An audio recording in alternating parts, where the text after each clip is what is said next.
नमस्कार दोस्तों, आज का हमारा तीसरा लेक्चर है जिसमें हम उत्तर प्रदेश के राजकीय प्रतीकों पर चर्चा करेंगे।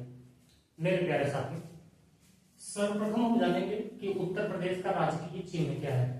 देखिए, अभी ये स्मार्ट बोर्ड तो है नहीं, ये अभी व्हाइट बोर्ड है, इस पर सारा डायग्राम वगैरह बनाना थोड़ा टिपिकल होगा।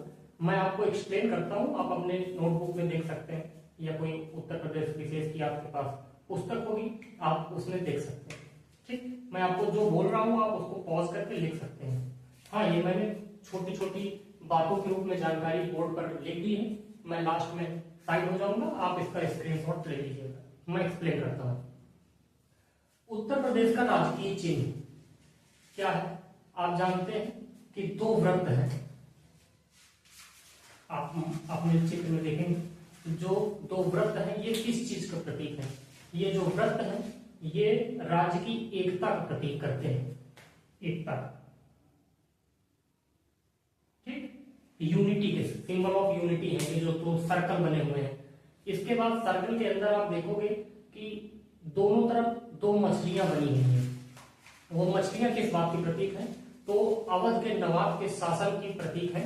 और दूसरी चीज, वो जो मछलियां हैं, रूमी दरवाजा आपने सुना होगा। तो बड़ा इमाम बाड़ा जो कि लखनऊ में बना हुआ है, आप जब कभी देखने आइएगा लखनऊ, तो बड़ा इमाम बाड़ा जब देखेंगे तो वहां पर रूमी गेट बना हुआ है।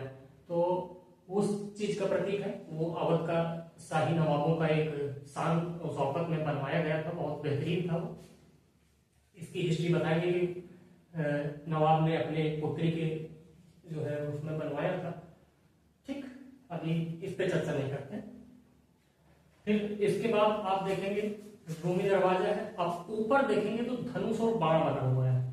ये धनुष और बाण किस चीज का है प्रतीक? तो धनुष बाण प्रभु श्री राम, मर्यादा पुरुषोत्तम प्रभु श्री रामचंद्र भगवान जी का प्रतीक है। और जो आप बीच में देखेंगे दो नदियां की धाराएं निकली हुई है, वो किस बात की प्रतीक है? तो वो गंगा जमुनी तहजीब और नजाकत का प्रतीक आप कह सकते हैं। तो तहजीब का एक दूसरे में मतलब प्रेम भाव से परिपूर्ण है। ये इस प्रकार का हमारा उत्तर प्रदेश का राजकीय चिन्ह है। इसको स्वीकृति कब मिली थी? तो 1938 में मिली थी, जब आप जानते हैं कि 1937 में अपने प्रदेश का नाम क्या हो गया था। आप कमेंट में बताएंगे, क्योंकि मैंने पिछले लेक्चर में बता दिया है, मैं इस बार आपको उत्तर नहीं दूंगा इसका। ठीक, फिर उसके बाद ये तो आपका राजकीय चिन्ह हो गया। इसके बाद बात करते हैं राजकीय वृक्ष क्या है। हम जानते हैं कि हमारा राजकीय वृक्ष क्या है? अशोक का पेड़ है। इसका वैज्ञानिक नाम क्या है? सराका अशोका। यहाँ लिखा हुआ, हाँ जी है, लिखा है सराका अशोका। ये किस चीज का प्रतीक है? तो ये शांति एवं समृद्धि का प्रतीक है। ठीक है, पीस एंड प्रॉस्पेरिटी का ये सिंबल है। आप इंग्लिश में भी लिख सकते हैं। इसके बाद अगला राजकीय पशु की बात कर लेते हैं। राजकीय पशु हमारा क्या है? आप जानते हैं राजकीय पशु बारहसिंगा है। इसको दलदली हिरण भी कहते हैं, स्वैम्प डियर आप लिख सकते हैं। और ये कहाँ पाया जाता है? तो हस्तिनापुर वन्य जीव अभ्यारण्य और इसके साथ में साथियों दुधवा नेशनल पार्क में भी पाया जाता है। ये उत्तर प्रदेश का राजकीय पशु है। अब इसकी बात कर ले, इसका वैज्ञानिक नाम क्या है? तो इसका नाम है रुकेरस डुवेसिली। यहाँ पर लिखा हुआ है, आप ये देख सकते हैं, रुकेरस डुवेसिली। ठीक है, हस्तिनापुर वन्य जीव अभ्यारण्य आप जानते हैं उत्तर प्रदेश का सबसे बड़ा वन्य जीव अभ्यारण्य है और दुधवा नेशनल पार्क है, उसके बाद ये है। फिर इसके बाद अगला पॉइंट आता है राजकीय पक्षी कौन सा है? तो राजकीय पक्षी की अगर हम बात कर लें तो सारस या क्राउंच पक्षी जिसको कहते हैं, तो सारस के बारे में कहते हैं। कहा जाता है कि ये किस चीज का प्रतीक है? तो प्रेम एवं समर्पण का प्रतीक है। बहुत वफादार होता है और लगाव रखता है, तो प्रेम या समर्पण का प्रतीक कहा जाता है। दुनिया का सबसे विशाल उड़ने वाला पक्षी भी इसको कहते हैं। इसको सारस को दुनिया का सबसे हैवी मतलब बड़ा उड़ने वाला पक्षी वो सारस है। इसका वैज्ञानिक नाम अगर हम बात करें तो गस एंटीगस, यहाँ पर लिखा हुआ है गस एंटीगस, ये इसका वैज्ञानिक नाम है। सारस कंजर्वेशन एंड प्रिजर्वेशन सेंटर कहाँ पर है? आप इसको पॉइंट नोट कर लीजिएगा, ये औरैया में है, सारस कंजर्वेशन और प्रिजर्वेशन सेंटर। इसके बाद आप जानते हैं कि इसके बारे में एक फैक्ट लिखी है, मैं यहाँ नहीं लिख पाया, जगह नहीं थी। IUCN ने, आप जानते हैं IUCN जो है विलुप्त प्राणियों की या कोई रेड लिस्ट वाली डाटा सूची तैयार करती है। तो IUCN ने सारस को सुभेद श्रेणी में रखा है। अब सुभेद का मतलब क्या होता है मैं आपको बताऊं। सुभेद, इसका आसान भाषा में समझ सकते हैं, असुरक्षित। असुरक्षित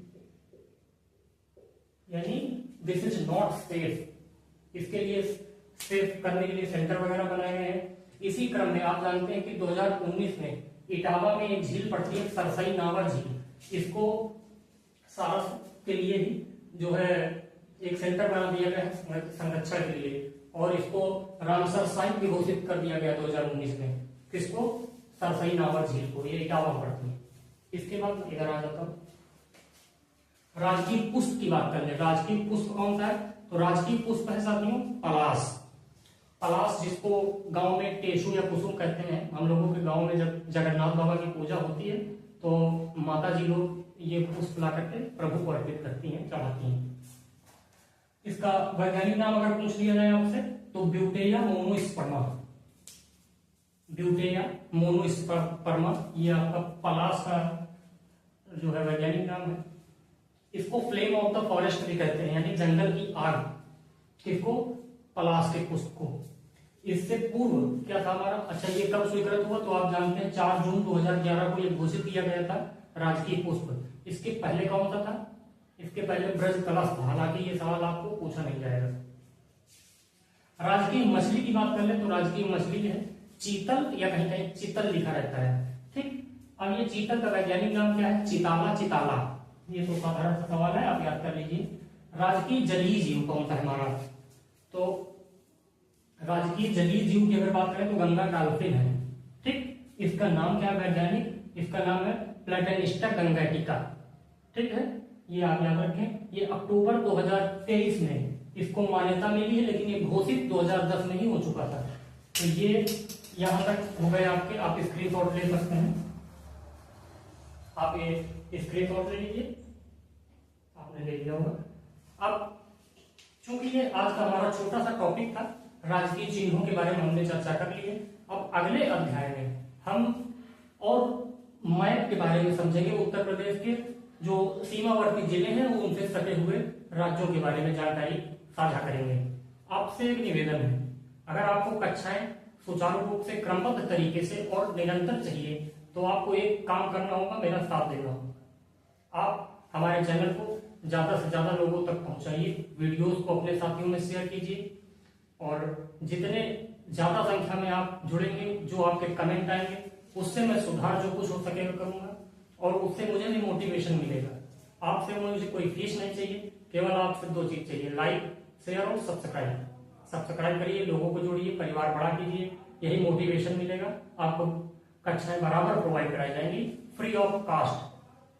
ठीक है, एक साथियों आपको महत्वपूर्ण जानकारी मैं देना चाहता हूं, क्योंकि आज है आपका 2 अगस्त।